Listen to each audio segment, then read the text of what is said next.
What's up, y'all? It's your girl, Lex P. And it's your girl, Dre Nicole. And you are tuned in to another episode of Poor Minds, where a drunk mind speaks sober thought. And we got a guest today.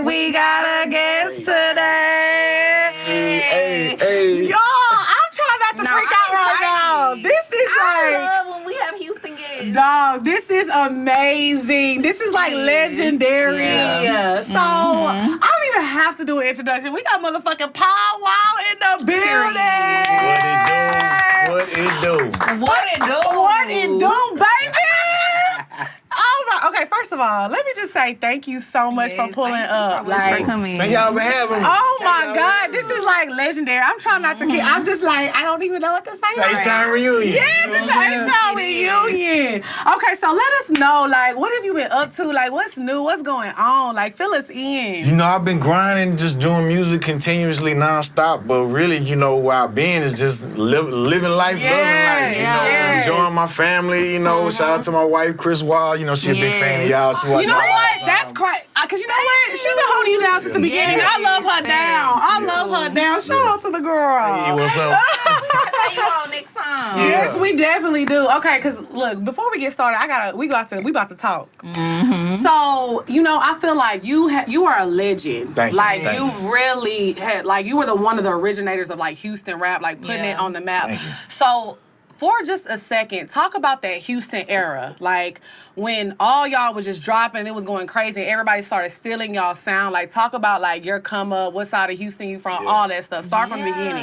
Well, I grew up on the north side of Houston, the northwest side, and then, you know, my boy Goo, I moved to the south side with him. Shout out to So, you know, I represent all of H-Town, you know. Yeah, definitely represent where I'm from, and but, you know, all of it. But, you know, when growing up as a fan, because I'm a first generation screwhead. Yeah. So when DJ Screw was putting out mixtapes, Lil Kiki, Fat Pat, Big Pokey, they all, rapping all of that, I was, right when they coming out, I'm listening for the first time. So I'm a first generation. That was my introduction to hip hop, everything. So of course, Texas hip hop to me is the pinnacle. So it's everything to me. So that's to see as a fan, to see how it started and how far it's grown.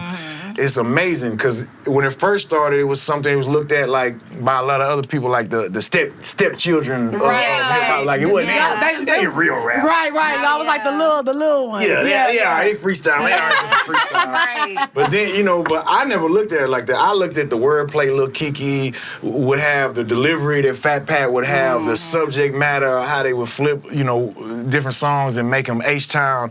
It's something I fell in love with. In Texas, we taught that, to have a lot of Texas pride. Different, period. Yeah, the way we Texas, everything is just slang, different. Yes. Yeah. But when the world kind of caught on, I was blessed to be a part of the next generation of hip hop. There was, shout out to the Ghetto Boys, Rap a Lot. They kind of kicked it all off, you know what I'm saying? And then of course there was like Lil Flip and the Screw era that came before us. But then with myself, Slim Thug, Mike Jones, Chameleon, there, a bunch of others too. We really came and we were blessed to be in a position to where we were right at the right time with technology, with everything, to where we got to hold the torch for a little bit and carry the torch for a little bit. So when you see the rest of the world, one moment talking down on the culture, and then the next minute taken from it, it's like, wait a minute, what's going on? Yeah, for sure. Like me being from Houston, like being a little girl, because I remember I was in like middle school when Still Tipping came out and stuff. And so like coming home every day watching 106 in Park, and then y'all video was on 106 in Park. I was like, oh my God. It was crazy. It was really crazy. Yeah. And it was like a whole little time where Houston really had like a long run. Like Slim Thug was coming out with a lot of music. You was coming out with a lot of music. Mike Jones had a lot of solo music. Like y'all were really doing y'all thing. And it was like a big thing for Houston because I feel like we always had our own sound, but it was like a local thing until that point. Right. So when did you like realize like, okay, I made it. Like I am motherfucking Paul Wall. Like stop playing with me. Like when did you realize I'll that? tell you the exact moment. We performing Still Tipping on 106 in Park with AJ and Free. Yep. And I remember right when we were backstage, walking to the stage, me and Slim Thug looking at each other like, damn, we done made it, bro. Yeah. We on 106 in Park, bro. And that was like the biggest show back then. It was. The same way it was crazy for you, Like, imagine how it was for us. Right. We like, damn, because who do we have to look to as, like, examples of people that even, like, we see Scarface back in the day on TV. Right. Every now and then you see the UGK, but, you know, they would never really show UGK too much love. Yeah. They too underground for the mainstream, but we, you know, to us, they was shit, everything. But, you know, every now and then you see Scarface, but even seeing Scarface was like seeing Nas or Jay-Z, you know what I'm saying? Yeah. So, you know, it's like, who can we look to see that this is possible? Right. We can make it, you know what I'm saying? So it was unbelievable for us. We just enjoyed every moment of it. You know, we try to hold it down and represent as best we could, maybe pave the way for the next generation, give back to the people who came before us, show them love, respect, everything. Like, man, we appreciated every moment of that. Yes, and Houston just have its own culture. I feel like so that's different. when people really got to see, like, that we have our own little shit going on down there, like from the cars to the jewelry to the grills. I mean, and I know a lot of other people was wearing grills and shit too, but I feel like, you know, we had been doing that shit. Shout out to Johnny. But like even the cars with the swangers, the pop trunk, like all that shit is synonymous to Houston.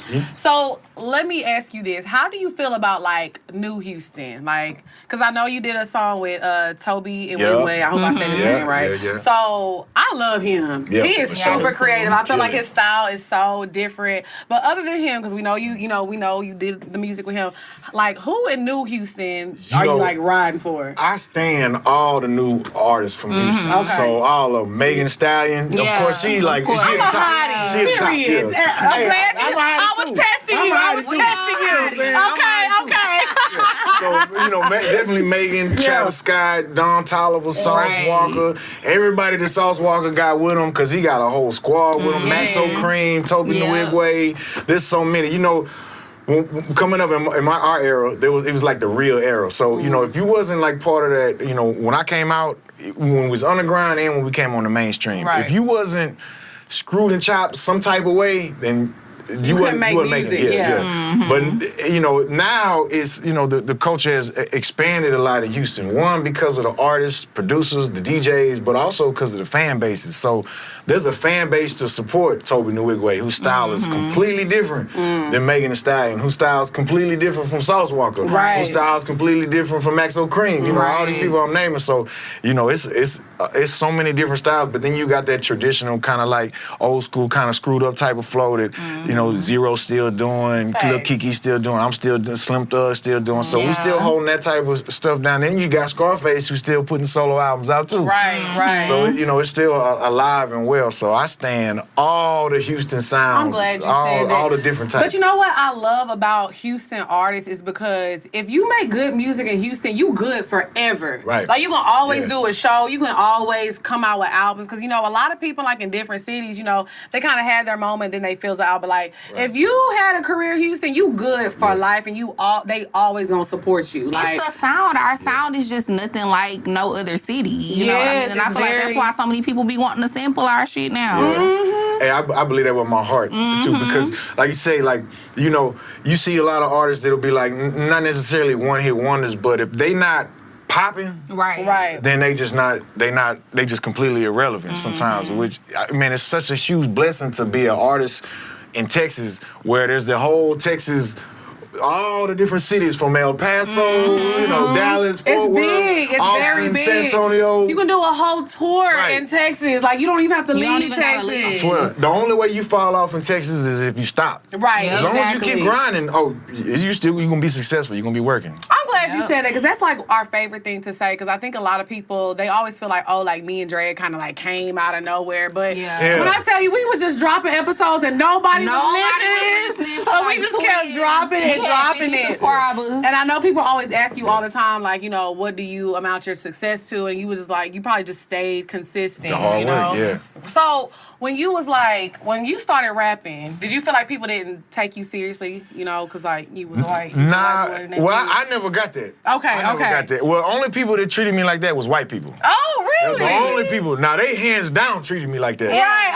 Right. Only white people treated me like that. Like, oh, you can't rap because you white, or you shouldn't be rapping because you white. Right. But I mean, other than that, you know, I always saw like that if you work hard, you'll find a way. And a lot of people don't have the patience to endure. You gotta endure and fight through that wall, overcome that wall to get, but for real though, with it, it's it take a lot of work. And the hard work is what it is. And smart work, yeah, you definitely want to work smart, but smart work still got work. Yeah, right. You still got to work with the smart work. And like you just said, it's a lot of people too. It's like, they get that failure, that 1-2 failures, and they like, oh, I don't want to do this shit no more. Like, this too hard for me. You got to stay consistent. I look at Lil Troy, Want to Be a Baller.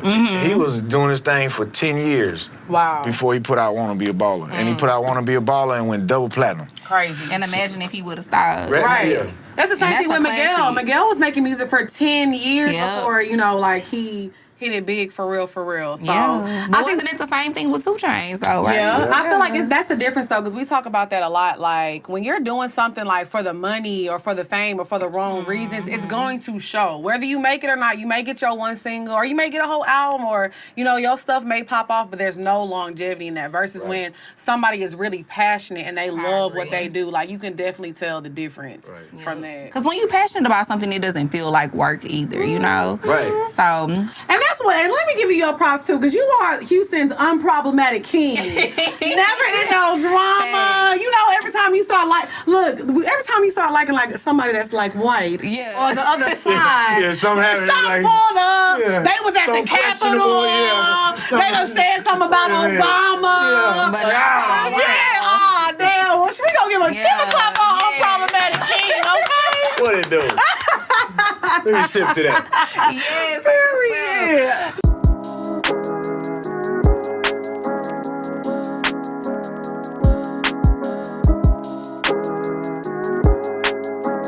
What's up, y'all? It's your girl, Lex P. And it's your girl, Dre Nicole. And y'all know who got the most fire merch in the game. 85 and Poor Minds, of course. Period. So y'all been asking about our rap tees that we had on tour for the longest. Our tour tees and the rap tees. They are both on the site right now available. Y'all go ahead, go to buypoorminds.com and get your t-shirts before they sell out. Yes, and also y'all know it's about to get cold outside, and 85 just dropped some fire merch for the women. I'm telling you, they got that all brown fit, the all blue fit, the red. It's going super, super crazy. So make sure y'all go to 85apparel.com and get you a fit. I'm telling y'all, it's super comfy. It's airport outfits. A little sneaky link outfit, whatever you need. And I'm telling y'all, they are not restocking this, okay? It's exclusive for this season. So make sure y'all go to 85apparel.com, buypoorminds.com, and get y'all merch right now. Yes.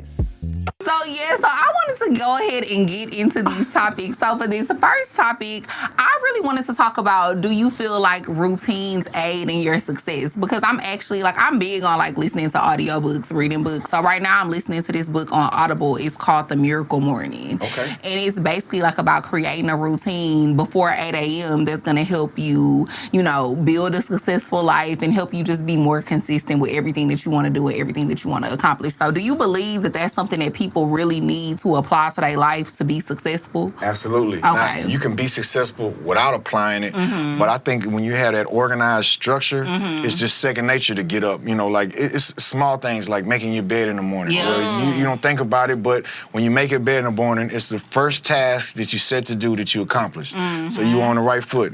Brush your teeth after that. You brush your teeth. Whatever your morning routine might be, when you have that routine going, now if you fall out of the routine, you forget to make your bed, if you get to brush your teeth, you might be feeling like, man, I need something ain't right.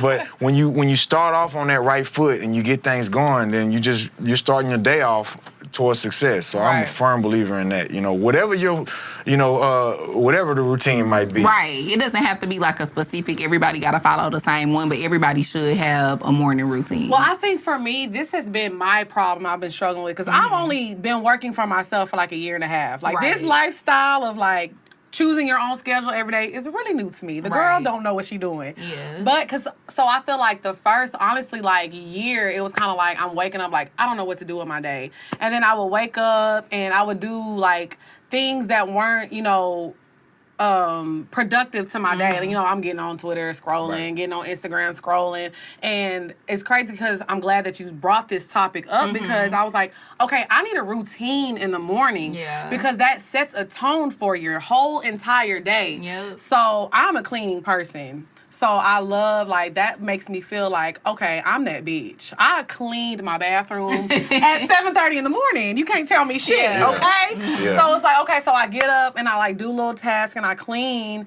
And that kind of just gets my day started. It makes you want to do other things. Right. Yeah. So I'm not saying that you got to, you know, wake up and, you know, take over the world. But I feel like you said, like, small things, like making your bed, making sure, like, my thing in the morning is doing my skincare routine. If I get my skincare routine, I'm going to go out and I'm going to leave my house and actually do something. Because I feel like one thing about me was a long time after I, like, quit my job, I was just, like, sitting in the house all day watching TV and not doing nothing. I'm like, okay, I done did my little face prep. Somebody got to see this face. I got to go outside. I feel I've been saving this fit. Somebody got to see this fit. Somebody go, I got to get this fit. Also, I agree with that. And, you know, I've never been really, like, a morning person. And I always kind of felt like it was, like, bullshit. Like, oh, y'all just, like, saying something. Because I hate those self-help people like, oh, anybody can do it. We all got the same 24 hours in a day. You know I'm not that person. No, and I hate that too, but I really like this book because it says something where it was like, you just literally need to have like a purposeful silence moment every morning. Like, and it just even needs to be for 5 minutes. Like, I think when most people think of meditation or they think of things like that, they think, oh, I got to do this for 30 minutes. I got to do it for an hour. Yes. The book basically was just saying, like, you could do it for 5 minutes, but you just need a little bit of time to yourself to just really be present in the moment and focus and think and not really think about nothing and just be still and be, you know, be there, be What's in the moment. What's your morning routine? Like I said, I get up, make my bed, I brush my teeth, I hit that restroom. You gotta brush your teeth twice because you gotta brush your grill and your teeth, huh? Yeah, I do, because they got to be crisp. They gotta do both. Okay. And that was in the book too, brushing your teeth. Look, you own to something. You own to something. Then I go get coffee, and then I go to the studio. Now, from there, it's what am I gonna do? Usually I start cleaning up first. Now you got a studio in your house? Well, I got a separate house. This is a studio house. Okay, office. got you. Yes, it's completely separate. But so it's usually dirty because it's usually dirty from the night before. Right. You know, so it's some type of cleaning going on, and if I don't do it, it might not get done. Right. So I might just sweep up, vacuum, wipe something down, just so that depending on what we got going on. But you know, you got to be focused on whatever the task for the day is. If it's just a whatever day, then that's what it is. If I got something to do, then it's what we got to do. Because if I'm waking up and it's 10 o'clock in the morning and I'm smoking, hey, that's going to be a lazy day. That's going to be a lazy day. Yeah. But that's okay, and I'm glad you said that because I feel like we are in the culture now where it's like, oh, get up and grind, team no sleep. It's like, no, it's okay to have some days where you don't do nothing. You got to even it out. Right. It's all about balance. And people will be like all or nothing. So it's like, oh, I'm scared to start cleaning my house, so I don't want to because I ain't got that much time to clean the whole house. Oh, yeah. But you got time to sweep one room. Yeah, vacuum one room, do one thing. I'm definitely that person. I clean my space in pieces and parts. Because if you try to do it all in one day, it's never going to get done. But I think that's how you have to learn to do tasks in general. Yeah. It starts small. Because if you try to think of it as one big project, that's how you discourage yourself. You know what I'm saying? So I am all about the morning routine. I'm all about the morning routine too, but I'm not gonna lie, y'all. Like, I just started building a morning routine, and that's why I feel like it was so important for me to read this book. But that's also why I have like a love-hate relationship with like stuff like that, because I feel like it's like, yeah, bitch, you ain't shit. No, like for example, with us, I feel like we have gotten to a point of being successful without having necessarily a routine. Yeah. Other than coming to the studio and recording every week, or when we were recording at my house, recording every week, we didn't necessarily have like a routine, which is why we got here to get to this point to be successful. Right. So what made you like find that discipline? Right. Because I know it's harder with y'all because y'all be drunk. It's a rapper's life is a party. Well, I just look at, the money missed, the time wasted. So I look at like waste in general. So it's like, man, I just got in a waste recycling routine where it's like I need to cut back on all the waste. You know, little stuff like we ordering food and we throwing half the food away we ain't eating. Like it's like, why are we doing this? I ain't working hard to, you know, what you spend your money on? A bunch of Uber Eats we threw away. You know what I'm saying? Or just That's whatever. why he was asking for the Uber Eats. We trying to save some money now. He said, fuck that, I'm hungry.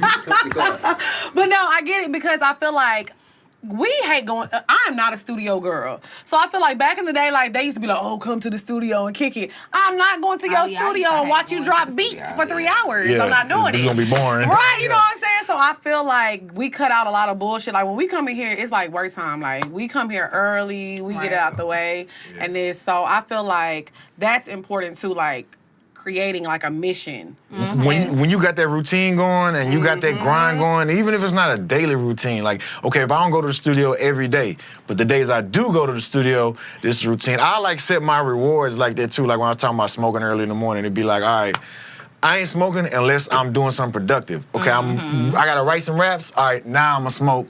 Okay, I smoke. You rewarding yourself. Yeah, I mean, I didn't smoke too much. Like, man, I ain't right. Finish this verse yet. I ain't smoking again until I finish this verse. I'm that person too. Every time I do one little thing, I'm like, ooh, you need to buy yourself something nice. You get a little gift. I'm the same way. Positive reinforcement. Yeah, positive reinforcement. And then when you got the routine, it's like, what we call the lightweight, you know, the light lifting. You know, we can do the heavy lifting, but if you got to do the heavy lifting and the light lifting, it just be too much. It'd be overwhelming. So when you got your routine going, that subconsciously in your mind allow you to do the light things. Right. You know, so if it's just a routine, making the bed or brushing my teeth or cleaning up, you know, washing clothes, ain't hard, but if you got 1,000 things to do and you gotta wash the clothes and do this, it's like, man, it's too much. But when it's that routine, something in your body don't feel right unless it's done. It's like, man, I'm gonna call out my boy Goo. Goo, we used to live together for the longest, and Goo is such a neat freak. And it was just something in him that if something's dirty, it irked his inner essence, where he can't be at peace unless something, like if it's just trash, man, who left trash? He gonna throw it away, you know? And it just be like that, them small tasks. If you get in that mind frame of, if these small tasks not done, I'm just not gonna be right. Then that's gonna get you in the habit of taking care of the small things. And that's my best friend is like that. Jasmine is like that. Like things cannot be out of place. Like everything gotta be in its place at all times. Yes, I feel like you can create a habit, and that's why I'm glad you said the word habit. Whatever type of person you want to be, if you discipline yourself for a month, it's gonna be 30 routine. days. Literally, that's need. all you need is a month of whatever. Like I always talk about this. I recently lost 30 pounds. Okay, I'm on my health tip, but I was like, okay, if I just eat healthy for 1 month and like wake up and go down to my gym and just walk, because I hate cardio. I don't like to lift weights. I'm not a gym girl. Gym is not life for me.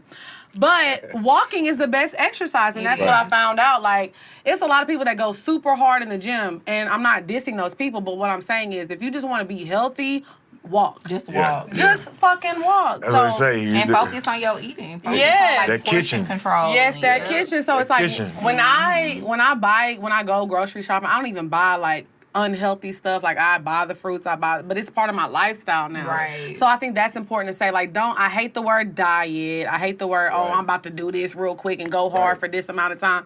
Change your lifestyle. Change the things you can change that you can control. No, you absolutely have to, and that's what I was saying. Like that's, like I said, one good thing about me reading this book is like I have literally built a morning routine and I've been sticking to it. I'm like, what's your morning routine now, girl? I'm 15 days. Okay, what is your morning routine? Tell the girls. So I get up, I make my bed, I meditate and pray for 5 minutes. I know that's right. Then I go brush my teeth, I get in the shower, and then I go sit on the couch and get on my computer and work on stuff for my businesses. Yeah. That's good. Because I will say, every time I call you, you do be on that little computer. Yeah. But it's like it's really changed my life tremendously because even I think at one point, like I've always been a person who pray in the morning, but the book was saying don't pray and don't meditate in your bed because it makes it super easy for you to fall back into going to sleep. Yeah. You need to get out the bed. You need to be awake. You need to be up. And even another thing that I implemented into my morning routine too is like when I set my alarm, I don't leave it in my bed anymore. Like I put it on my. That's So a you good gotta get idea. out So I have to snooze get it. out. That's Yeah. a good idea. Because I'm a snooze motherfucker, bitch. Yeah. And even with me about to move, like I'm about to move in the next week, and when I move into my new place, I'm actually gonna look into No crib who getting- this? Yes. She get money. But I'm gonna look into getting these like timers, I guess, that'll turn the lights on for you at the same time. Yeah. So it'll turn the light on. Baby, what ass you You doing? gonna cut your light bill in half. I got What the ass same she thing. got? You can do it from your phone. You can turn it on. Because it's harder to stay. It's harder to go back to sleep and press the snooze Yes, button when yes. your lights are on versus Yeah. when it's dark in the room. So Yeah, I think it's little things like that. Like I have started going to sleep with my manifestations on. I know I told y'all about an episode before about Tiana Major 9. She actually has a whole album of manifestations, and I go to sleep to that every night of just repeating positive things. So I go to sleep thinking positive thoughts. Right. So I feel like it just starts with just a positive mindset. And absolutely. You got to. know? I'm a man. Yep, we all be about meditating? that. Yep. You What's know, your grill in at? Yeah, both. You know, the goal transcends the Shine on the light. Shine the light on me. The goal get the frequencies Yeah. from the universe. You know what I'm saying? In case my Anunnaki brethren want to, you know what I'm saying, send something down through my chakras. Yeah. That grill gonna Yeah. get it done. But you know, when you, to me, I believe that in my heart. Like when you meditating, you're meditating to God, to the universe, also to the God in you. So I look at it like, man, it's just like resetting your inner computer where you gotta meditate. Okay, this is what I'm meditating. Matter of fact, I do this every verse I write since I don't know 2006. Every verse I've ever written. Written, excuse me. That's the H-Town slang. That's But we gotcha. Gotcha. every verse. But before I write it, I go in, I sit there, I pray. I say a prayer with a beat going. I say a prayer, man, let me wreck, let me kill, whatever. You know, Yeah. I'm doing a song with you, man, let me kill on this beat. What song with me? Yeah, I'm just saying. You know, Cause I'ma whatever. kill. Yeah. You done said the right. Whoever Oh, I'm doing let's a get in the song with. studio. Yeah, let's go. I'ma kill that Let's shit. go. Now, why would you say that? I mean, you too. You know what my No, I nickname don't want to do it.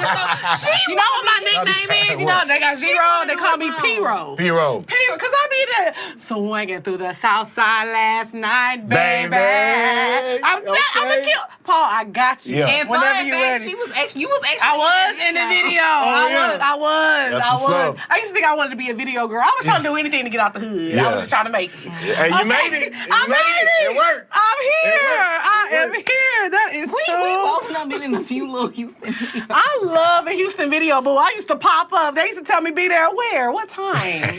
I used to be there early. What y'all need me to do? I am here. No, for real. I was in that video. I think you was in a video too. Cups up. Oh, yeah. With Kirko. Yep. I am weak. That was like 2000. You know what's crazy? Yeah. That was way before I moved to Atlanta. That's what's up. Didn't y'all shot the Grills video in Houston too? Because I don't want to lie and say y'all did, but I think y'all did. We shot it here in Atlanta. Oh, I I feel like. thought we shot some of it in Houston, but no, Y'all we shot did- it all in Houston. Oh, All y'all in don't? Atlanta, Okay, all in 'cause I feel Atlanta. like there was Johnny some- came though. There was some set I was on, but it was like Miracle Watts was there. You were there, and it was like I can't remember what video set was on. It was a long time ago. It was in Houston? Yeah, it was in Houston. It was just so long ago because I used to be on all the sets. Now I used to cut out my scenes because when it was my time, I would be like, oh. Yeah, this is my time to shine. I'ma shine They be today. like, cut her out, bitch. Cut her out. But it's okay. I still got my shine. Yeah, bitch. yeah. Okay, so I want to move on. So, how many kids you got? I got 2 kids, but I got a blended family. Okay. Beyond that, shout out to my sister-in-law. Rest in peace to my other sister-in-law, Chastity. We got a well blended family, but Okay. I got 2 kids that are mine. Got you. Okay, so today I wanted to talk about, should your children work hard or should people practice more of like giving their children and giving them the opportunities that they weren't awarded? Because I feel like sometimes in the Black community, we talk about struggle too much.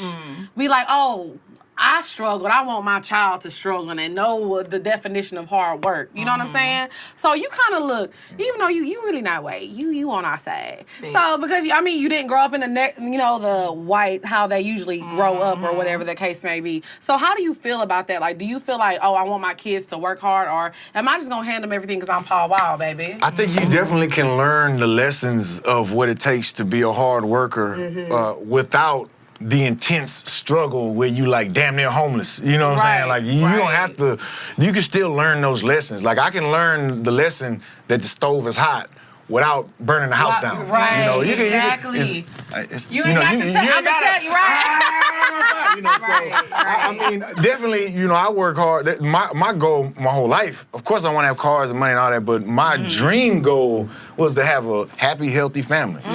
Be married with kids, be a husband, a great father. You a good man. I want to make my mama proud. I want to make my future ancestors, my descendants, but I call them my future ancestors. I want to make them proud. So, 100 years from now, somebody looking back at me like, man, yeah, he did us right. He made us proud. Yeah. So, it's, I look at it like, of course I want my kids to have every opportunity I never had. I want them to get them a step up as much as I can, but I also understand that sometimes when you give somebody something, they take it for granted versus when it's just like, they don't appreciate it.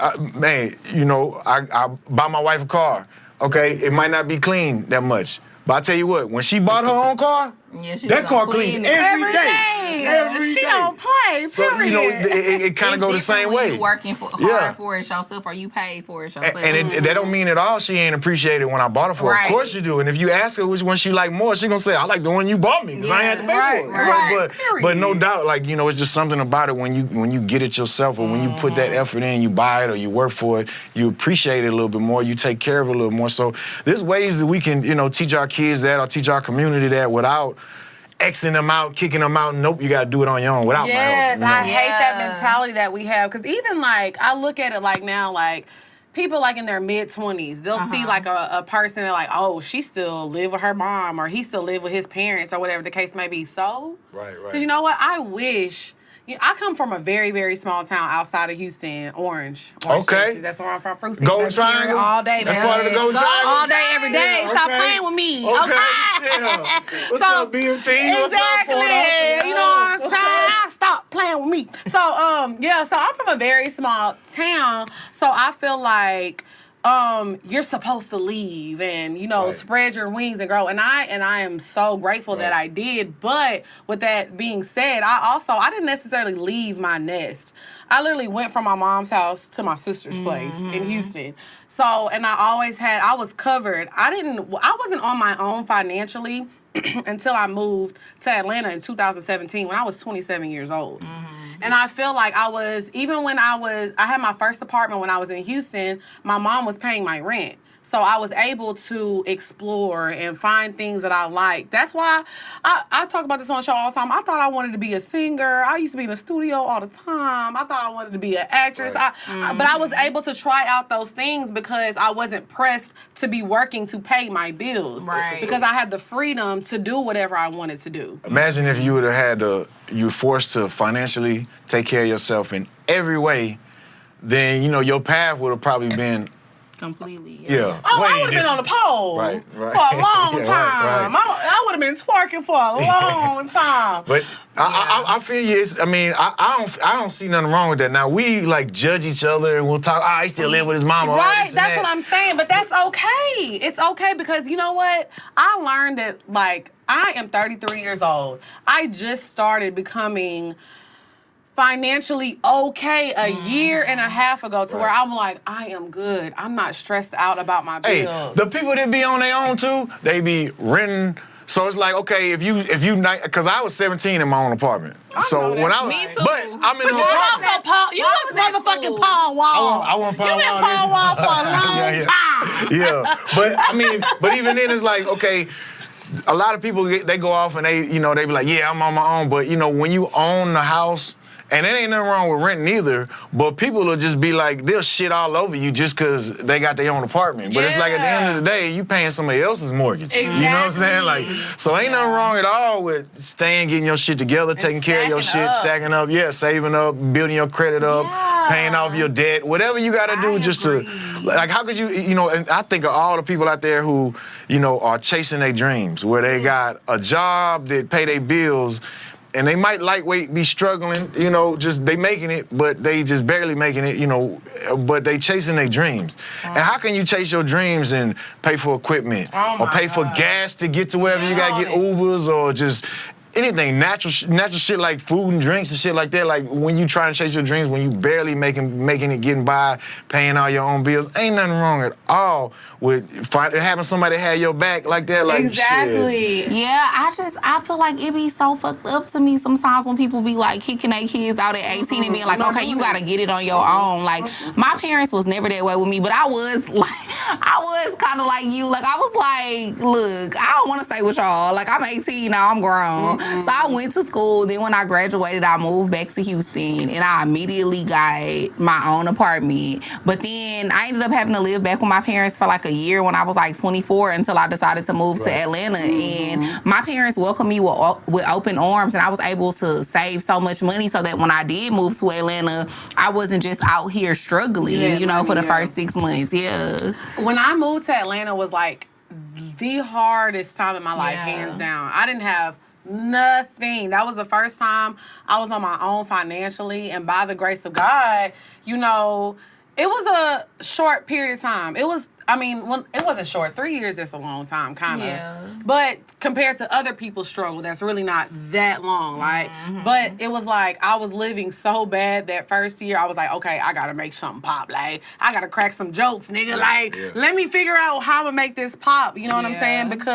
But I feel like the reason I was able to move to Atlanta in the first place is because I had my sister there. I had my mom there. And I feel like we need to, like, let that be okay in our communities, period. If people want to stay with their parents, now it's different. Don't shame them. But now, I'm not talking about the people that stay with their parents and, like, staying on the couch, playing video games all day. We talking about the people. Right. Because you know what? You can still stay with your mama and have a routine in the morning. Okay? So when she gets up, you getting up. You know what I'm saying? It's a because you're training yourself for what's to come. Because even when I had a job, I would wake up and I would go to work, and I used to go to work looking a fucking mess. And I realized I couldn't go to work no more when the podcast started popping off because somebody came in my job. She was like, oh my God, Lex P. And I'm behind the desk like, girl, can I check you in? Bitch, you got to get your shit done. I'm at work. They don't know what I do. Yeah. They don't know I'm on here talking crazy. Pipe down. But I was like, okay, I need to get up in the morning. And so I started like waking up, getting myself ready for work. And I just feel like it just prepared me for everything, So stop shaming people because they live with their parents, because I think it's amazing. Because you know what? Let me tell you something who does this amazingly. But not even that. I feel like that's what you work hard for. Yes. Like for me, I work hard. Like I'm working hard right now to like build a legacy because I want my kids and my grandkids and my great-grandkids to be straight. Like I don't want them to have to want for nothing. Right.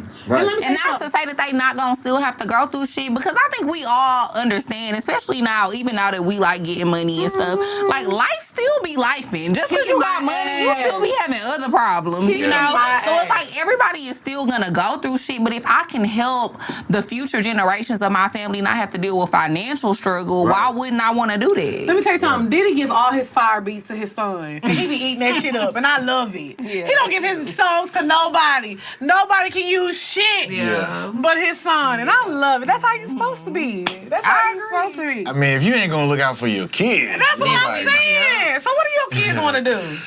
They kind of figuring it out. You know what I'm saying? They both love music. My son definitely love, hip hop. He'll bust a flow too. Oh, now we got a little junior coming. I don't think he want to be an artist. Okay. I can see him doing. I'll tease him too. Like I asked him the other day. I said, "Hey, they want me to do a father-son rap battle. You down to jump in with me?" I just see what he's gonna say. Yeah. He's like, "I don't know, Dad. They might have us go against somebody like this or that." And I'm like, "Man, we'll kill them." Do you know who your daddy is? Man, hold on. But he's man, him and my daughter, they both, it's crazy because they're just like me and they're just like my wife. So it's certain things I see in them, like how they think, how they rationalize and how they work things out in their mind is a lot like me. But then there's other things, like I'll see them just like my wife, like creatively, or how, like, I don't know, me being older, I talk about this, when you're young, you got that I don't care if they say no. We gonna do it. They gonna have to tell us no. Yeah. But once you've been told no a few times, you're like, I don't know. They gonna tell us no, so you don't even try. So I'm old now, so I'm like, they ain't gonna try. They gonna tell us no.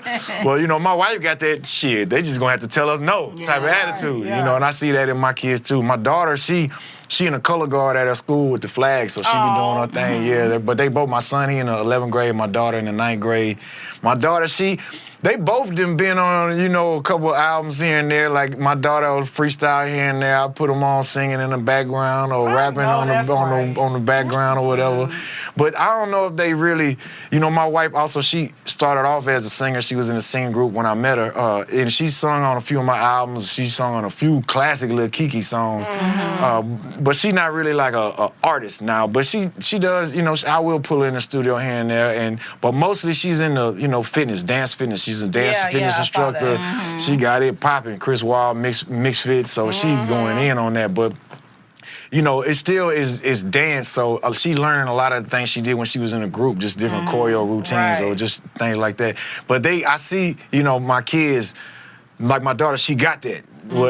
I see it like, no doubt, just knowing what it takes to make it, which is just hard work and luck. You know what I'm saying? Talent is the least important thing. It is. We say that all the time. Hard work and luck. See, we always say hard work and, consistency. Consistency. Because at the end of the day, the reason I started going so hard, I'm not gonna lie, this might sound like some hater shit, but sometimes I'm a hater. I don't care.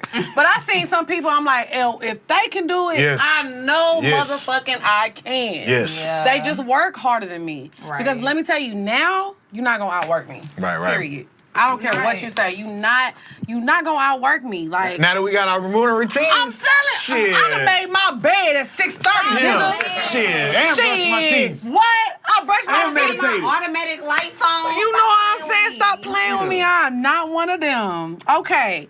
What's up, y'all? It's your girl Lex P. And it's your girl Dre Nicole. And let me tell y'all, it is so important to have good critics. Amen, sister. Yes. So if you go to Chime.com, they are going to help you build your credit and get it all together. Yes, Chime reports payments to all of the credit bureaus to help you build your credit over time. Yeah, so when you pay your bills on time, you're going to get credit for it. The average user saw an increase of 30 points. Yes, and sign up only takes 2 minutes and it doesn't affect your credit score. Period. So you're going to go to Chime.com/poorminds. That's CHIME.com/poorminds. Get your credit together. The Chime Credit Builder Visa Credit Card is issued by Stride Bank N.A. Pursuant to a license from Visa USA, Chime checking account, and $200 qualifying direct deposit required to apply for the secure Chime Credit Builder Visa Credit Card. Regular on-time payment history can have a positive impact on your credit score. Impact to score may vary, and some user scores may not improve. Out-of-network ATM withdrawal fees may apply except at MoneyPass ATMs, in a 7-Eleven, or Allpoint, or Visa Plus Alliance ATM. So... we got another topic we want to talk about. Okay, transition. Because, like I said, you are unproblematic king. I'm not gonna lie. Paul, you have been my favorite for a long. Look, I'm calling you Paul now. Yeah, we friends. Yeah. I have been listening to your music since the beginning of time, and when I say you have never disappointed. Thank you. Never disappointed. And I want to talk about because you are, like I said, a legend. Like people look up to you. It has been a lot of people compare you to this and that, but you never get out. I have never seen you get out of character. Because I know people probably done tagged you and shit and, like, saying, like, mean things about you. So, at what point in your career did you have to reach where you was like, you know what, I'm above this. I'm not going to react. Like, how did you get that tough skin? Because I'm not going to lie, I'm struggling with that right now. Same. Sometimes I be wanting to react. We are the pop-off queens. We going to say something. We be trolling a little bit, though. When people say crazy shit to us, we say something bad because we know it's going to make them mad and it might go viral. I try to react off of logic, not emotion. Okay. But when it's in the moment, emotions are high. Yes, so I'll be mad. You got to have a plan together. It's just a routine, just like the routine. You get your routine, you get your plan together before you get in a moment of somebody calling you out your name, doing this and that. Then it's second nature how you react. Now, we're in an era right now of matching energy. So if you hate me, I hate you. If it's fuck me, it's fuck you. If you got love for me, I got love for you. Right. But, I was taught to remain even keeled no matter how you give me your energy. So if you come up wired up, talking shit, whatever, okay, well, I'm cool, I'm calm, because you got to think long term. You got to, what's most important, not what's going on right now. And you can throw everything away. No matter, you can work your whole entire life, and it could all be gone like this off of one bad decision. One moment. Yes, that's very true. So what is a situation like you've been in where you realize, you know what, I got too much to lose. Let me back away even though I want to, like, punch this person in the face? It done been a couple. Usually it'd be like at the airport when we... Oh, the airport. They be trying you at the airport. Let us on the plane. Come on, man.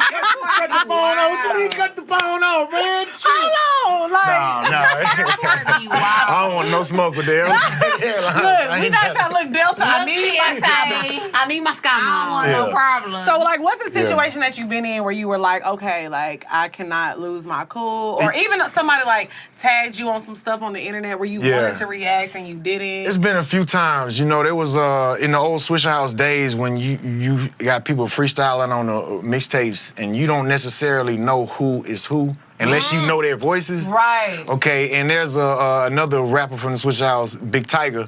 His name was Paul. His first name was Paul also.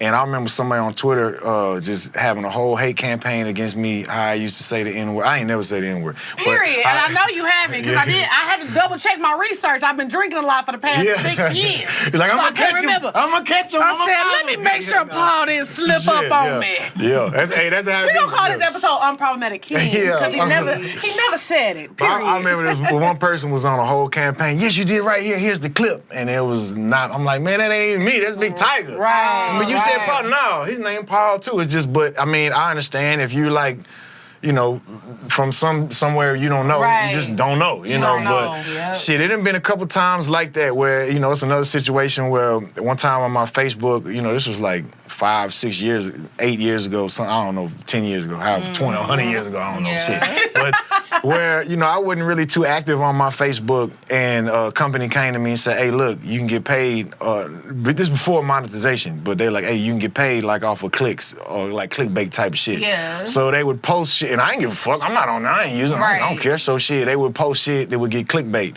And it'd be some weird ass shit. Some of it would be memes, and it'd be like, you know, hey, you know a bitch got good pussy, this and that. And I'm like, with a picture of me, and I'm like, wait a minute. I ain't know, so I'm not seeing this, but it's like a daily thing, and it's, you know, N-word this and N-word that, and on the meme, and it's just me. And I'm with like, your grill in like this. Yeah. And I'm like, I'm weak. We saw it. Like once we finally caught up, because people will say, "Hey man, what you posting on your Facebook? What's up?" Oh my God! I'm posting that shit. Yeah, I'm like, look at him like, whoa, wait a minute. I was like, wait a minute, hold on. My wife, my mama on Facebook, my mother-in-law say, man, we ain't doing none of this. Ain't gonna be no N-words and nothing. Nah, we can't do none of that. You know, so that, you know, there are times like that, but it usually be off of like miscommunication or like misunderstandings. Like, you know, it's other times where, you know, somebody will try to call me out for something, but it's like, I ain't say that. It's somebody else. So it's funny to me because it's like, man, you got the whole thing wrong. You don't do nothing. But then you just be feeling like it's no need for me to respond to this because I know I didn't say it. Right. Okay. And it's like I mean, and it's sometimes you do gotta address it because you could think I ain't say it, ain't no meaning, but everybody. Okay, I'll tell you another time, man. Look. Sometimes if you don't say nothing, then people feel like you did say you were trying to avoid it. I went on BET. This was in the early days. I went on BET and I was talking about, you know, how the Texas camaraderie is, and I was saying, but we throw that out the window when it comes to sports. You know, we ride for each other's cities like rappers, this rapper from that city, whatever. But when it comes to sports, man, if the Rockets playing, you a Cowboys fan, or you? Yeah, are you a Texas fan, whatever. So we were talking about that, and I said something about the Spurs, and I was talking about the early days when they winning championships. This is when they knocking the Rockets out the playoffs. So I'm like, fuck the Spurs. They knocking the Rockets out the playoffs. They went on to win all their championships. Well, the people in San Antonio, they didn't take kindly to me saying this about the Spurs. Sports people are crazy. Right. But the way they mistook it was that I was hating on San Antonio. Nah, I'm hating on the Spurs. Right. I love San Antonio. Nothing to do with the city. I love it, and I love the Spurs too. When they ain't playing the Rockets. Right. Well, they playing the Rockets, shit, I'm around with the Rockets. You can't sell no tickets out there no more. but it's one of them things where it's like, I ain't even say that, so why am I going to even address it? Right. But it got to be pretty big where I'm getting death threats. Oh where my they God. like, no, but sports people are crazy. Yeah. So I had to whoa. Let me clear the air. I ain't say nothing about San Antonio. Like, hold on. Talking about Spurs, Right, not San okay. Antonio. So you And only when they playing against the Rockets. Yes, that's 4 times a year. So you pretty good. Like you just like a level-headed person. Yeah, I try not to get caught up in my own hype. It's something we used to always. That's a good thing to say too. Yeah. My boy, rest in peace, Lou Hawk. We used to always say that. Like we talk about each other. You getting caught up in your own hype. You getting caught up in your own hype. So it's something where I try not to get caught up in my own hype. Just knowing that when you only see it from your perspective, and everybody love you, then it's hard to see what the reality is. I call that blind love. I talk about that a lot because I have a lot of people that I'm cool with in this industry, and I'm like, you need to slow down a little bit because you fucking up. Because they only see the people that love them. You see this, you see these like, okay, maybe it might be like 1,000 people who are like, yes, yes, yes, yes, yes. But you don't realize you're offending 300,000 people behind them. Right. And you got to straighten up a little bit. Right. And you need to get it together because the way you're speaking, and I feel like even with our show, we have grown so much as women. Like, we started this show when I was 27. You was 27, so that mean I was, 25? Yeah. Like that. So I feel like now it's like been a people while. grow and they change. Yeah. I'm pretty sure the stuff you used to like rap about and the stuff you rap about now is completely different. And I feel like that's the thing that I love about being like a creative, and probably what you love about being an artist is just like the growth that people can respect and witness, you know? Yeah, but I think you just also have to be mindful too of like the people that you offend, and like also just not trying to offend people. Right, because you know Mainly. what? There's a difference between like acknowledging something and justifying it. Yeah. And I wanna shout out to Keita Rose on TikTok because she had shouted this out. She said there's a difference between acknowledging things and justifying it. When you're justifying something, you're like, they did this and it's okay because.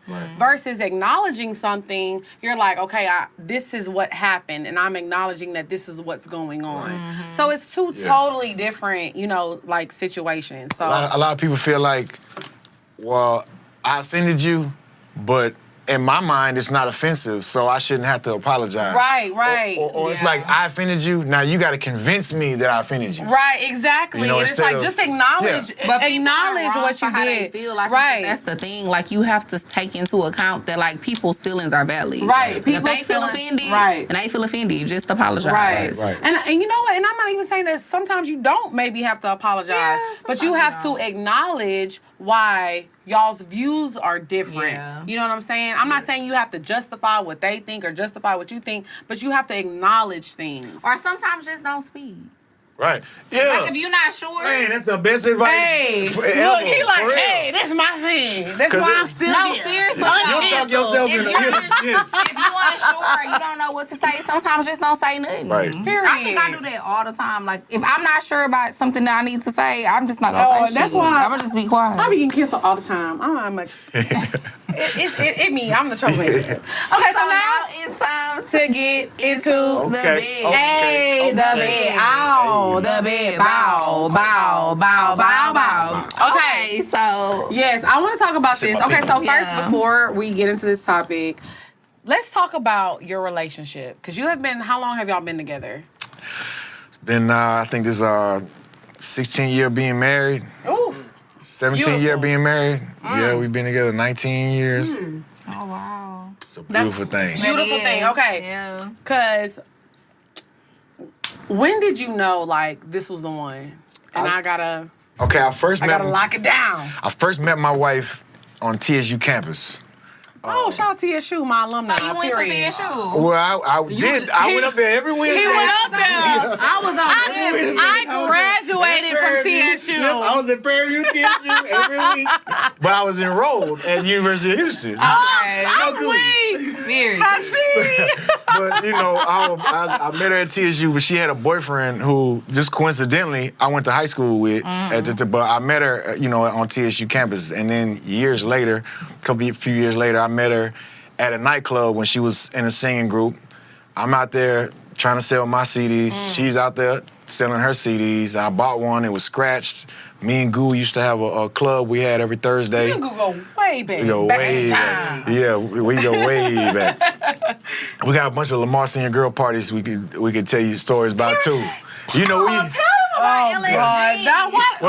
Well, we're gonna. No, he was probably past when LSG, because by the time LSG was popping, he was on. Well, Nah, it was way before I got to high school. and 90 by 98, 97, 98. It was like a legacy.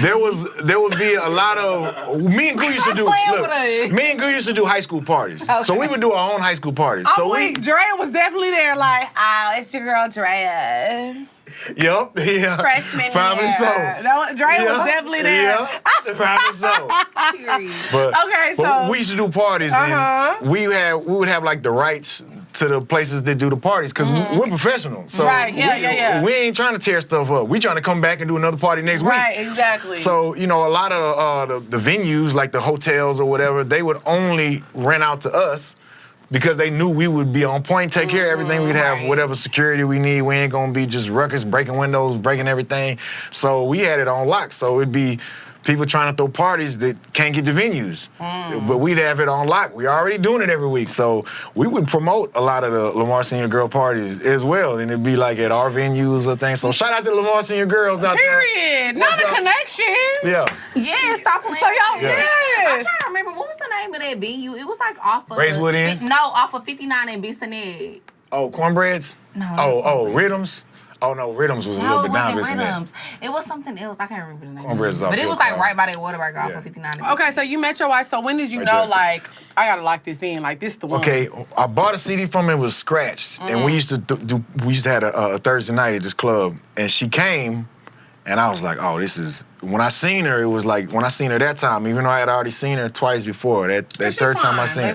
Let's just say that she's very fine. But I felt it in my soul. It was like, damn, it was like something like right now, if I don't know, if Beyonce walk in here, we're all gonna be like, oh, it's Beyonce. Right. Where it's just I'm not speaking on how she looks. I just mean like her energy. That's how it was with my wife. So I was like, I couldn't take my eyes off, and it was like, damn, I gotta quit staring at her. And it was shit. It was for sure 100% love at first sight. But it was one of them things where we both gotta go through the procedure of making sure, I ain't mess with none of her friends. She ain't mess with none of my friends like that or whatever. Even though she did used to date my boy I went to high school with, but it was like she didn't date Goo. So it was like, okay, if she didn't date Goo, then it'd be like, look, as long as you did that Goo, you get the pass. That's a deal breaker. Okay, so this is what we want to talk about, because y'all have been together since the beginning. Like, you came in the game, because, the girls be looking when it's a new rapper in the game. Oh, he new, girl. How can I get him? Yeah. So for the bed topic today, we're going to talk about avoiding temptation in the industry. So y'all were together when you first started. Like, she locked in. And she had her a good one from the get-go. So how did you avoid, the groupie situations, all that, and knowing what you had at home and still trying to have that rapper image? It's a few things. Number one, what do you want most? Don't sacrifice what you want most for what you want right now. And when I was single, I seen all the time my homeboys who had 10s. There was their girls, great job, take care of them. Anything you could, like, if you make a list right now of what you want in a significant other or whatever, girlfriend, boyfriend, everything on the list and the bonus round, and they still would be cheating on them with some dog-head looking girls. Ooh, talk about it. Come on, Pine. Let me pull up. And they throw it all away. It be all, all gone, everything. Right. And it's like, man, and I see, like, immediately how sex really is a drug. Even though it's looked at more cool, it's cool because it's sex. But at the end of the day, if somebody was doing that with crack, we wouldn't be like, oh, yeah, you player. You smoke crack, you player. No. So it's like, man, you making crackhead decisions, like. Because sometimes it's an addiction, too. It really is. It really is. It really is. I feel like, I was talking about this with my friend the other day. I feel like a lot of times men, and sometimes women, let me not just say that, they make decisions because, they want to fuck this person. They want to have sex with this person. It's the flesh, the lust of it. And then after they get that, everything stops. But they'll be like, my daddy was a hoe, so fuck, I get it from him. Like they rationalize it like that, or not they be saying this generation. Yeah. I told you. That's how they rationalize it. So then it's not my responsibility. Right. It ain't my responsibility because it's been going on, and they ain't teach me. It's the lineage. So it ain't my fault. I'm just going right. But on top of that, it's who you keep around you. I always had people around me who supported my relationship. They cared about my relationship. And they liked her. Right. She's a likable person. Yeah, definitely. And then on top of that is, I'm a firm believer in karma. So even if I could go mess with somebody and no one ever know about it, what's to stop my wife from going to mess with somebody and I would never know about it? Right. So, I mean, even though she can do that, if I'm out here cheating on her, then if she cheat on me, what the fuck I can say? I can say, well, shit, I got what I deserve. But, if I'm doing right and putting my best foot forward, that don't mean that she not gonna cheat on me, but, the expectations are a little higher if everybody on point, you know what I'm saying? So that definitely, there's those things, just keeping good people around me who care, who want us to survive, want us to win as a couple, and then, doing right by her from what I would expect by her. And a lot of that come from, okay, in every situation I'm ever in, I'm going to act as if she's right there in the room. Period. Because a lot of people, get a little flirty, but because she ain't there. No, I ain't mean that. But, okay, you got to handle yourself if she right there in the room every time. And then I look at it like... Because y'all are representation of each other. Exactly, right. And like I said, I've been a fan for you for a long time. I became a fan of her just off of the strength of you because how well y'all represent each other. Because you know what? Okay, so we have a thing on the show. We talk about BDBs, big dick ballers. The men's with the money. The people that got it. So, but like I said, when we first started this show, I was 27. I'm 33 now. So when I first started this show, it was more like, oh, get a nigga with money. Take. And it's like now that I've grown into this woman that I'm becoming, and I realize I have things to offer, and I don't want somebody who's just taking. And y'all's relationship is a perfect example because you are Paul Wall, but don't get it twisted. Yeah. She is Chris Wall. Don't play with her. Like, she still has her own businesses, and she was very much, okay, I'm investing in myself as well. I have my own businesses. Because, a lot of times you see these rapper girlfriends or these wives, fiancés, whatever, and their kind of whole persona is their baby daddy, their husband. She got her whole own thing. Definitely. Like, you're not even going to realize Paul Wall her man till you scroll down a little bit because she got a lot going on. A lot of people who are self-made, you can't tell them nothing. Right. So even in a relationship, you can't tell them. They self-made. They don't, at the end of the day, they fine without you. Right, That's their mind frame. So, and I think sometimes being faithful, too, just comes from knowing that, like, I got something that I probably won't find again. Right. Like, why I want to fuck this up for, like, momentary pleasure, Oh, my gosh, it's beautiful. We were both blessed. Her parents were married. Rest in peace to Mr. Charles. Her dad, they were married for, 30-some years. My parents, my mom and my stepdad, they've been married for, 30-some years. Even though my mom and my biological father, that didn't work out. That was for the better for me. Really. But, so even, we come from my grandparents, I only had one set of grandparents, but they, rest in peace to both of them, they were married my whole life, never got divorced. So, we had role models that we can look to. And even my wife, she got aunts and uncles that are single. Well, she also got aunts and uncles that are, married, committed, that we can look to as, like, different role models. And a lot of people always tell us that me and my wife are relationship goals. But they don't understand that, we think in our mind that it's a fairy tale.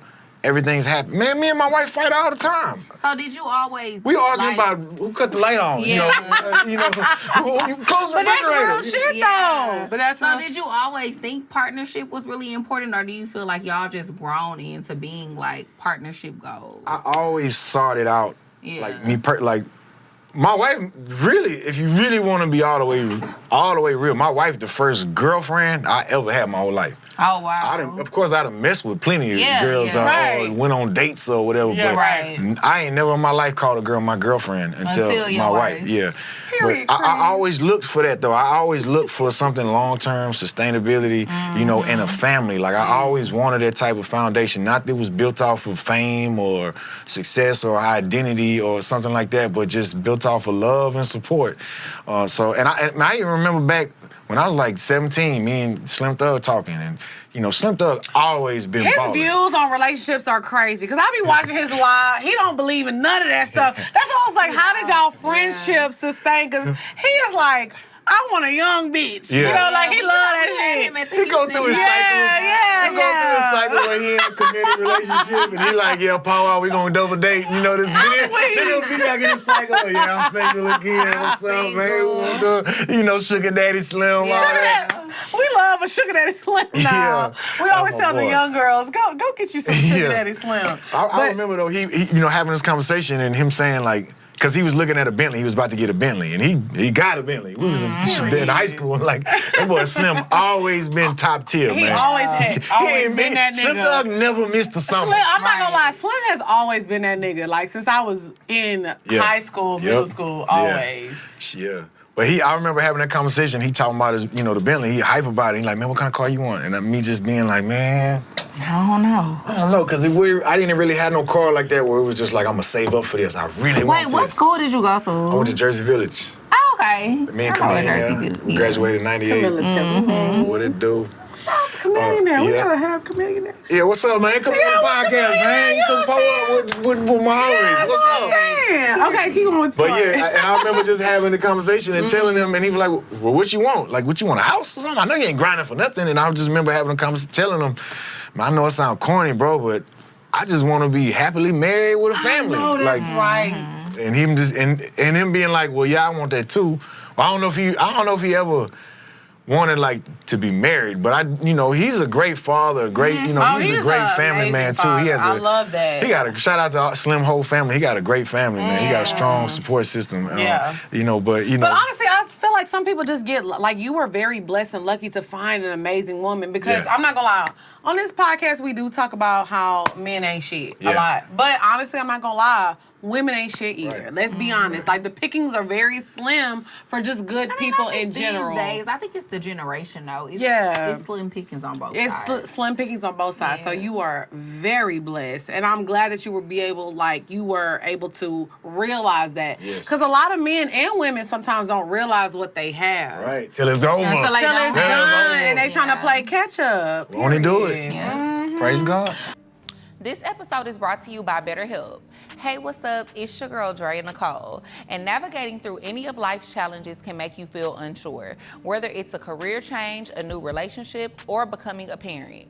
Unfortunately, life doesn't come with a user manual. So when it's not working for you, it's normal to feel stuck. That's where BetterHelp comes in. BetterHelp has connected over 3 million people with licensed therapists. It's convenient and accessible anywhere, 100% online. As the world's largest therapy service, BetterHelp has matched 3 million people with professionally licensed and vetted therapists available 100% online. Plus, it's affordable. Just fill out a brief questionnaire to match with a therapist. If things aren't clicking, you can easily switch to a new therapist anytime. It couldn't be simpler. No waiting rooms, no traffic, no endless searching for the right therapist. Learn more and save 10% off of your first month at betterhelp.com/poorminds. That's betterhelp.com/poorminds. So now we gonna get into the bow. Hey. The bow. Bow. Bow. Bow. Bow. Bow. Okay. Look, this how I know you a rapper for real. Yeah. We about to go to the stool. I know they watching like, man, is he gonna keep sipping that Pinot? I keep taking sips, but it ain't getting no shorter. I'm a drinker now. They know they like Lex drunk already. She having a great look. I'm having a ball. Yeah. I keep saying this, but I'm so glad you are here. Okay, so we're gonna talk about the bop of the week. Okay, so y'all know I love the Afro beats. I love tunes. Somebody sent this to me. His name is CK. The song is called Lose You. Honestly, the whole album is fucking dope. I love people who talk about real life and real situations. When I feel like he wrote this album, I feel like he was going through a lot of shit. So there's a song on the album before this one, I think it's called like Cheat on You, Cheat on Me or something like that, where he was talking about like, I cheated on you because you cheated on me, period. And then this song later in the album is talking about, oh, I don't want to lose you. My bad. Because that's how it be. Every bad action comes with the consequences, and you gotta live through that. So he has a song called Lose You, and it's absolutely amazing. It's featuring a girl named Ronesia, and it's just a really good song. So if you like the Afro beats and the vibe, this is the song for you. Love it. Shout out to CK. I'm fucking with you. I'm fucking with you, period. What you been listening to, Lil Drea? Girl, so I actually just had this as my bop a few weeks ago. So you gonna make it your bop again? But it's like the remix. So tomorrow too with Glorilla. Ooh! And Cardi. Cardi. Cardi Okay. 8. Cardi 8.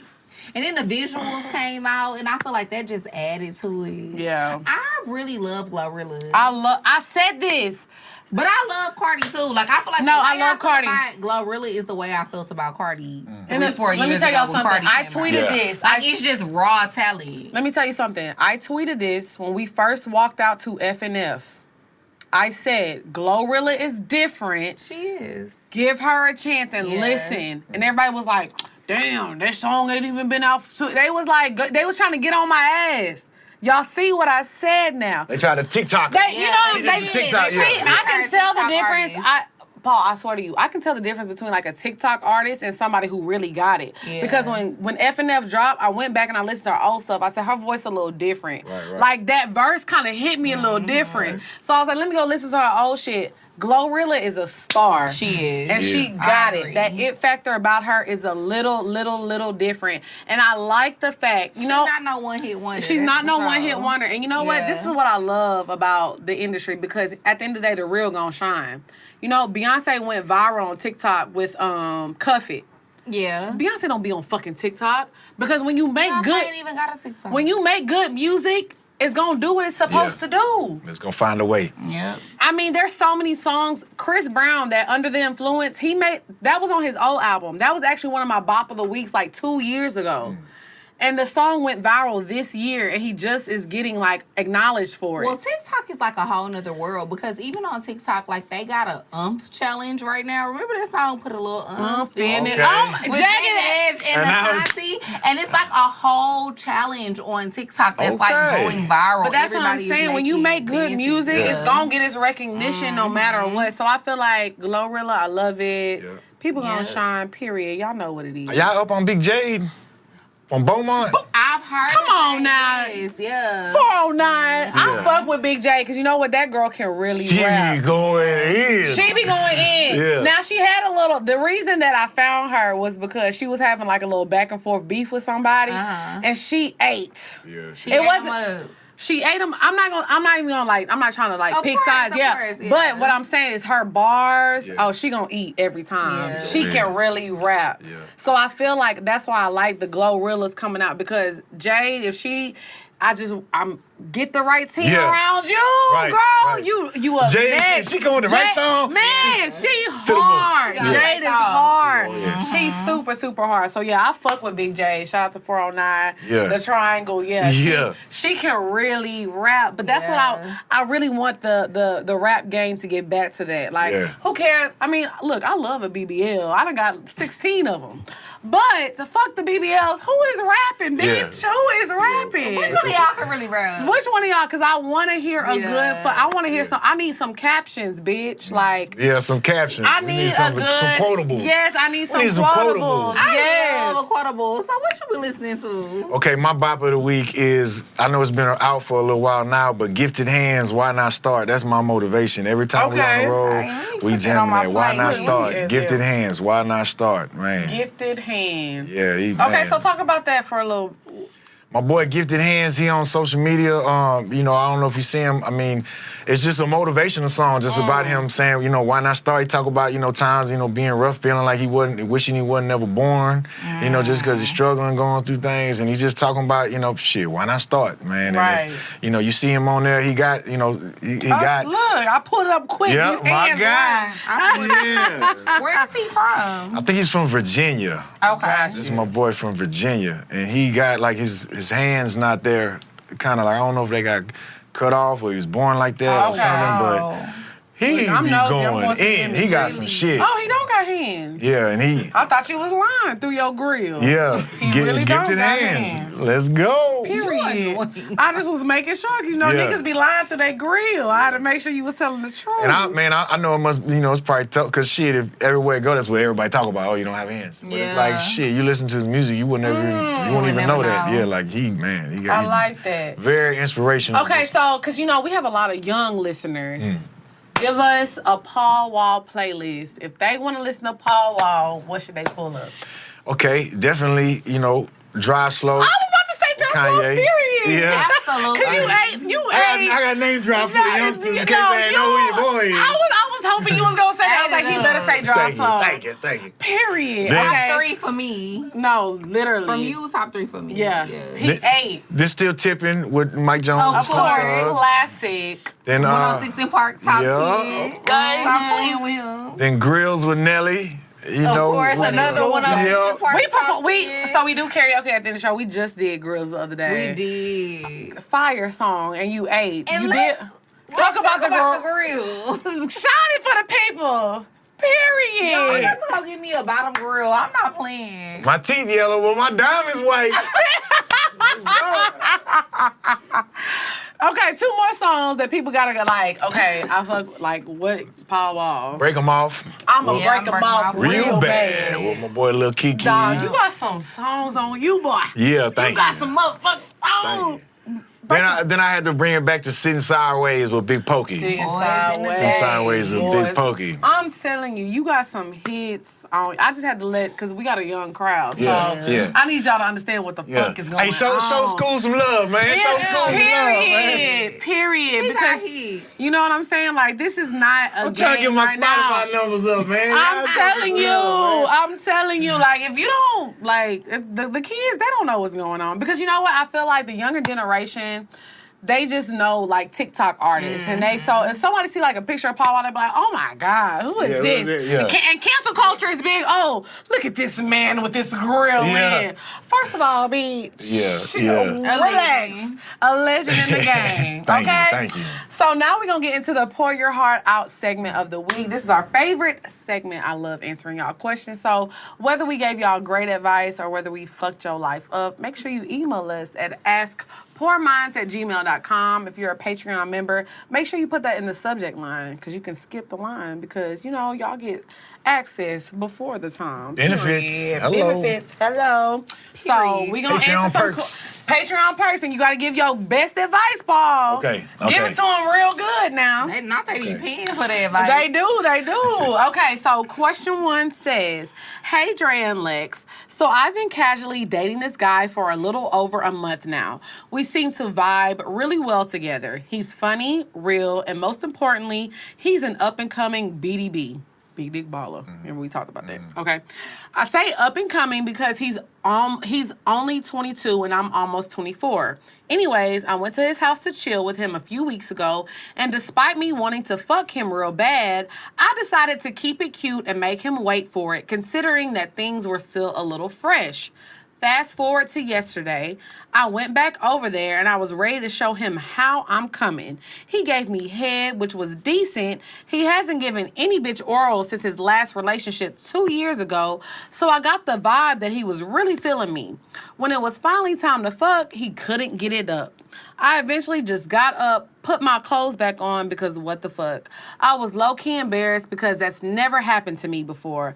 Like, I know my pussy is good, and I can tell he was a little embarrassed too, but that's not the point. My question is it normal for a guy that's physically attracted to you to fail to get hard? Like, I really fuck with him, but IDK, that's a red flag. Should I give him a second chance? Okay, I got some advice. Okay, give us your advice. Okay, you need to go to Black Vegan TV, Black Vegan Health Tube, and get some, what's it called? What's that shit called? Hold up. I got the advice right here. Get this for him. I'm gonna tell you right here. There's gonna be some, what's it called? What's that root called? My boy. Okay, yeah, let us know. This some real advice. This is gonna really help.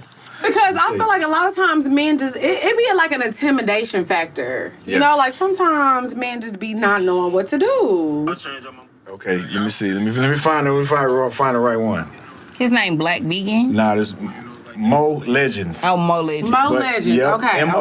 MOLEGENDS, Mo Legends. But also, he promote a lot of products, black sea moss, all kind of stuff. So you feel like it's like a health thing with him? No, but I was just gonna say that off top that can it can help. Or the tongat root. Is that what it's called? The tongat root. Something like that. Tongat root.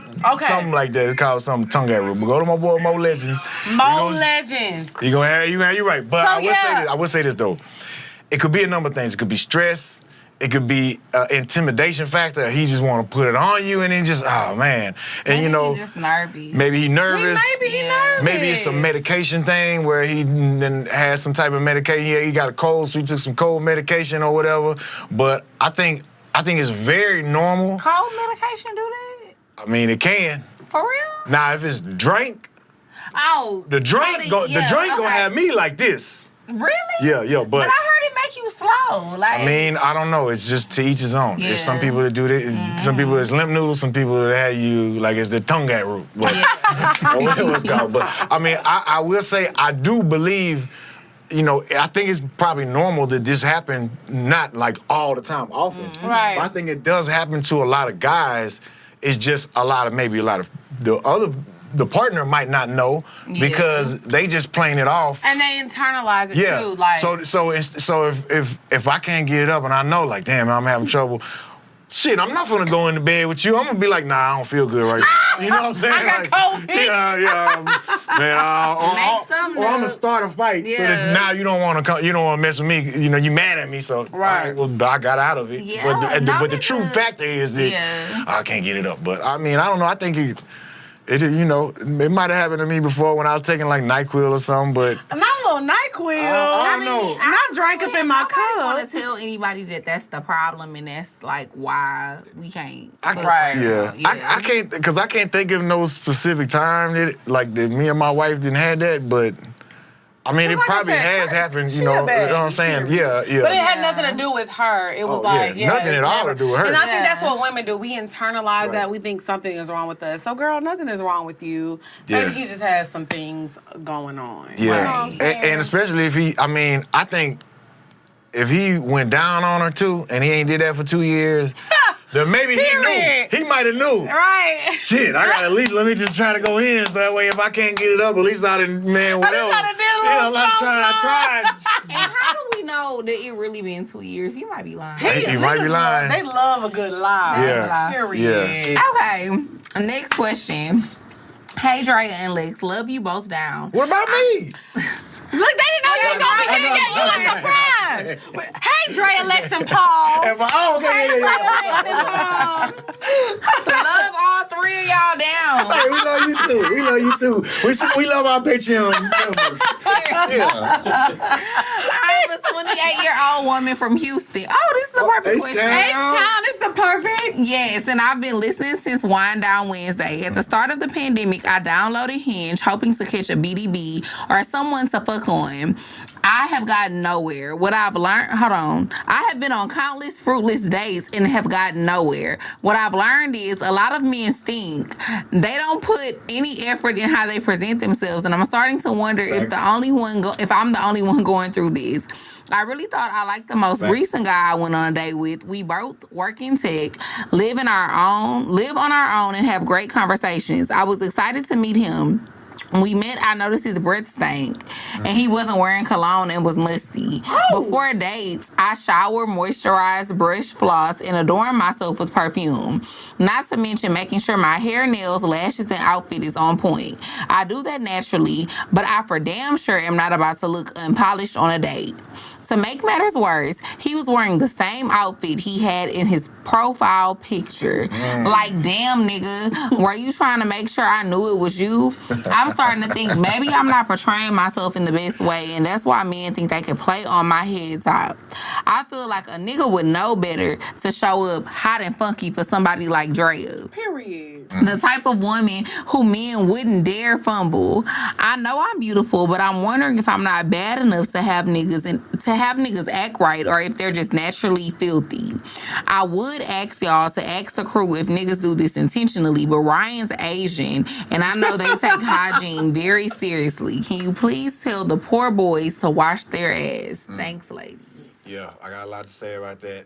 Okay, let us know because Man, not this- the boys be funky. Yeah, they do. It come from entitlement of thinking from your perspective. What? You only worried about what a girl look like or what she smell like or how she got this or how she got that, and there's one thing out the ordinary, you know, like anything, then it's whatever. Facts. But nobody think about, I don't know, this personally is something I would think about, like anytime ever in my life, like before I met my wife, or even now with my wife, I'm not gonna ask you to give me head if I know my shit stink down there. I'm gonna be too embarrassed, cause even if I get head, she gonna go tell everybody, man, it was musty as hell. Exactly. Like, man, so I don't know. Some people don't take pride in themselves like that. Some people feel like they ain't got to. Yeah. Some people have never even crossed their mind to brush their teeth. Or, clean themselves. Now you mean take never this shit crossed too their far. mind? They feel like they ain't got to, or they, Ever? I think this come from, shout out to all the moms out there, but I think this comes from the spoiling moms who spoil their sons, Talk about it. And then they feel like they ain't got to do nothing to impress somebody else. I feel like I'm going to put my best foot forward. I want you to see me at my best, at my top, top down. Yeah. But there's a lot of people out there that's like, fuck that bitch, I'll go get another one. And they absolutely don't care. Are you not gonna brush your teeth? Because you can get another. You can't get another one, actually. They'll get their hair cut or do any of that or get their clothes together to impress another guy. To be like, yeah, look what I got, look what I'm doing, rather than trying to impress who they trying to get with. Right. Teeth and breath is so important to me. Like, it's like a deal breaker. Like, I cannot fuck with nobody who got nasty ass teeth and nasty ass breath. And it's like second nature. If you smoking backwoods all day, swishers, all this, brush your teeth. Whether you can smell it or not, it's gonna stink. And because you be having cotton mouth. Yes. Like, niggas be having cotton mouth. You either gonna be too high to smell it, or you gonna be able to smell it. But either way, it's gonna be stinking. Yes. Brush your teeth. Well, before we close this up, Paul, I want to say you are our first guest since we found our plaque. Yeah. We got a plaque Congratulations. for 100,000 Yes. subscribers. Congratulations. So this is a big fucking deal. It is. So Paul, let the people know where they can find you, what you got going on, what you got coming up, where we can, all that good stuff. I got social media everywhere at Paul Wall, baby. YouTube, Get Money TV, Paul Wall. Just search me out. I'm on there. Make sure y'all hit me on that spot. I'm trying to get my Spotify numbers every year. We about to stream it. I'm going to break them off People real be like, bad. yeah, these my Spotify numbers. I be like, damn, they killing it, man. Shit, where my Spotify people at? Shit, so I need y'all to hit me on that Spotify. Just look me up, Paul Wall, but that's what it is, Paul Look Wall, him baby. And he from Houston. Period. Y'all know An H-Town vibes. legend. They already know the vibe. And the legend. Now you ready? Because, look, I pull up my gotta lyrics. start it off. I was just gonna do the chorus and he gonna hit the verse. Okay. And we gonna do the ad-lib. I'm ready. I know Whippy verse. You wanna do the verse? This used to be my song. I know. You wanna do the verse? I didn't wanna put that pressure on you, but if you I do like the first 5 lines. no, you gotta do the last ones because I'm gonna go into the chorus and then he gonna go into his verse. So you gotta do like the last little bit if you wanna finish it off. And then I'm gonna get into All right, it. go ahead, girl. Cause I started, now she say that she really wanna play, Yeah. but she never on her best behavior. Yeah. Cause she always shaking what her mama gave her, but she only want me from that paper. Cause she a busybody. Cause she a busybody. Cause she a busybody. Cause she a busybody. Mouse, what's up, busybody? Cause she a busybody. Cause she a busybody. Cause she a busybody. Wow. Black hat back, Yeah. killer back of that California with a Pocahontas With that fat cat. Fat back. She got an old man, but we ain't sweating that. A fast stack will make them heaters eat her like a Big Mac. Sucking on my nuts and shit. Rubbing on my six pack. My finger in a button shit. Nazi busting nuts and shit. Long dick photo up. She feel it in the guts and just. Go ahead, girl. You was feeling it. Selling extra Swiss position. She a busybody, so you know I gotta Keep her busy. Bring it to the crib and let her suck the dick so she can get it. She never leave her. Man, fuck that shit. I'm finna put her out. Call another busybody. Bring her in and work out. Hop up in my big body. Swerve it out to the house. To my main boo. Hide the rubbers. Turn my phone off. Make love to her. That's my girl, so we zone out. Go to sleep. Wake up in the morning and bust on. Now she say that she really wanna play. That's his part. But she never on her best behavior. Cause she always shaking shaking what her mama gave her. But all he really want from me is that paper. Cause she a busybody. And she a busybody. And she a busybody. And she a busybody. Yeah, cause she a busybody. All right, you ready? You ready? Little mama off the chain, throw from the head to toe. Fool on the dance floor, she swallow it and never choke. All I wanna do is poke. All she wanna do is fuck. She don't love me, she just here cause I got some buck.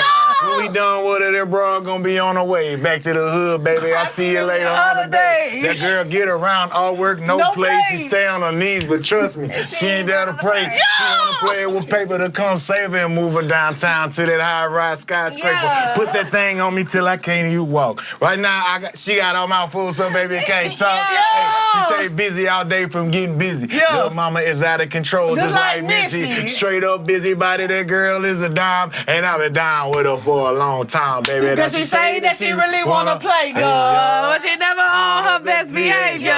Cause she always shaking what her mama gave her. But all she really want from me is that paper. Cause she a busybody. Cause she a busybody. She a busybody. She a busybody. She a busybody. She a busybody. She a busybody. She a busybody. Wow. La-da-da-da. I need a busybody who will ride that dick like a new Maserati. Wait! This was Little fat, what's up, baby? What it do? When I tell you, when that song used to come on the club, I'm fucking hit. Cause Lil Mama is out of control, just like Missy. I'm about to use that as a caption right now. That's what you want to say. I swear to God, I got. And tag Missy. I'ma tag Missy. I'ma tag both y'all. Shout out to Missy. What's up? Lil Mama is out of control, just like Missy is a caption. And let me say something, because everybody be wanting to credit Future because he was like, put my finger in her butt. Yeah. Webby came with Webby said that shit first. Webby came with a triple X verse. Yeah, he was X-rated on there, man. I am fucking weak. Just know, okay? So yeah, your favorite H-Town song, I promise you, Paul Wall done been on that hoe. Yes, period. Thank y'all so much for tuning in. Make sure y'all follow Paul Wall on all social medias, and we'll see y'all and next get week. Spotify numbers up. Period. I'm about to listen to that hoe on the way home. Right, I'm gonna break them off real bad. Period. We'll see y'all next week. Bye, y'all. Bye, y'all.